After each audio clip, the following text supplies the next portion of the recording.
Presentasi pendidikan agama Islam dengan materi membiasakan perilaku terpuji terhadap diri sendiri dan orang lain dari kelompok Alif. Dengan topik pembelajaran, 1. Memenuhi janji, 2. Mensyukuri nikmat, 3. Memelihara lisan, 4. Menutup aib orang lain.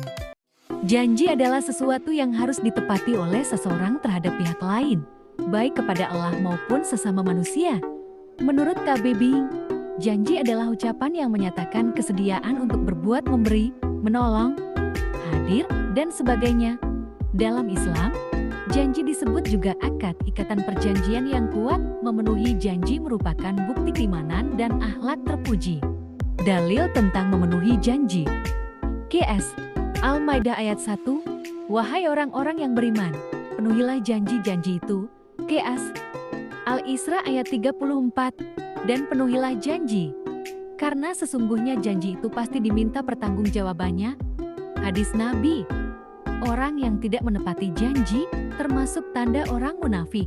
Manfaat memenuhi janji: 1. Mendapat kepercayaan dan simpati dari orang lain.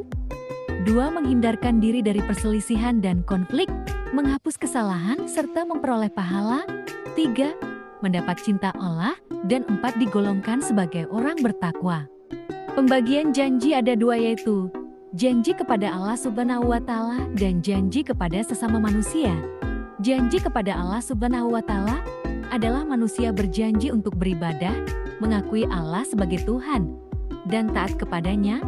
Janji kepada sesama manusia adalah ucapan atau kesepakatan yang harus ditepati agar tidak menimbulkan kerugian atau konflik. Hikmah memenuhi janji.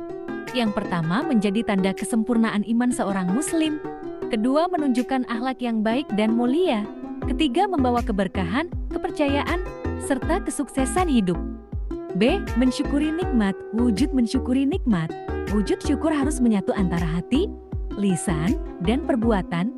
Imam Al-Ghazali membagi syukur menjadi 3, yaitu ilmu, hal keadaan, dan amal perbuatan. Berdasarkan hadis hari Abu Dawud, tidak dianggap bersyukur kepada Allah Subhanahu wa Ta'ala orang yang tidak bersyukur kepada manusia.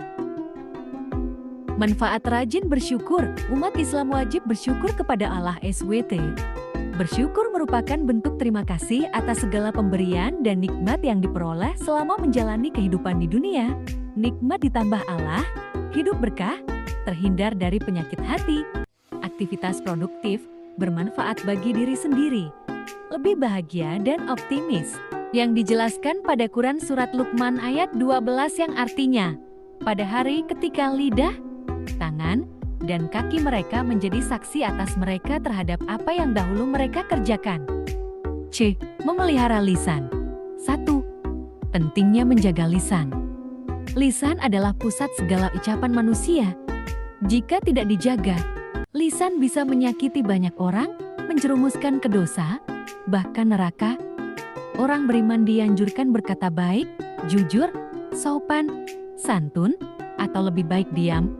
Ucapan yang baik membawa kedamaian, cinta, dan ketenangan. Hadis Rasulullah Shallallahu Alaihi Wasallam menjelaskan bahwa siapa yang beriman kepada Allah dan hari akhir, maka hendaklah ia berkata baik atau diam. 2. Panduan Al-Quran tentang lisan. Allah memberi pedoman dalam berbicara, di antaranya 1. Qaulan ma'rufan, perkataan baik sesuai norma. 2. Qaulan sadidan, jujur, benar, tegas. 3. Qaulan masyuran, dipahami, lemah lembut, mudah. 4. Qaulan baligan, jelas, tepat sasaran, tidak berbelit. 5. Qaulan kariman, penuh hormat, santun. 6. Qaulan lainan, lembut, menyejukkan hati. 7. Ahsanu qaulan, perkataan paling baik. 8. Qaulan aziman, menghindari ujaran kebencian dan permusuhan. Ketiga, perilaku yang harus dihindari. 1. Fitnah, menyebarkan kebohongan. 2. Ghibah, membicarakan keburukan orang lain di belakangnya. 3. Buhtan, menuduh dengan kebohongan besar. 4.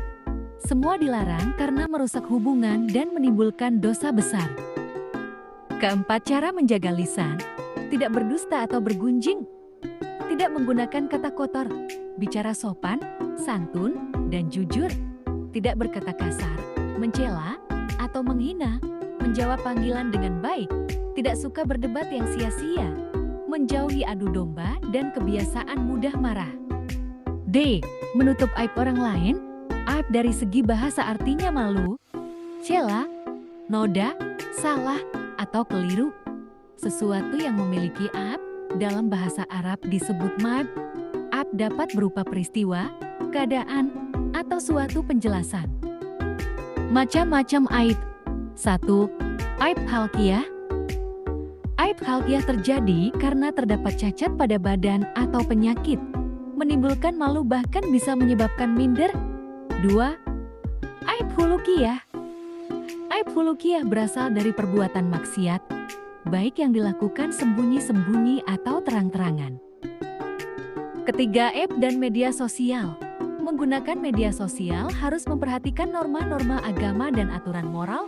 Untuk itu, penggunaan media sosial tidak disalahgunakan. Saat ini, nama baik dan martabat seseorang dengan mudah tercemar dari penyalahgunaan media sosial medsos. Hal ini dapat menyadarkan agar hidup jangan banyak berbuat salah, dosa, dan maksiat. Penting untuk menjaga aib diri sendiri dan orang lain.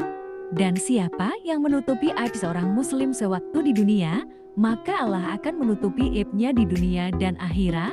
Hari R. At-Tirmidzi. Sekian dari kelompok kami, ada kurang lebihnya kami mohon maaf.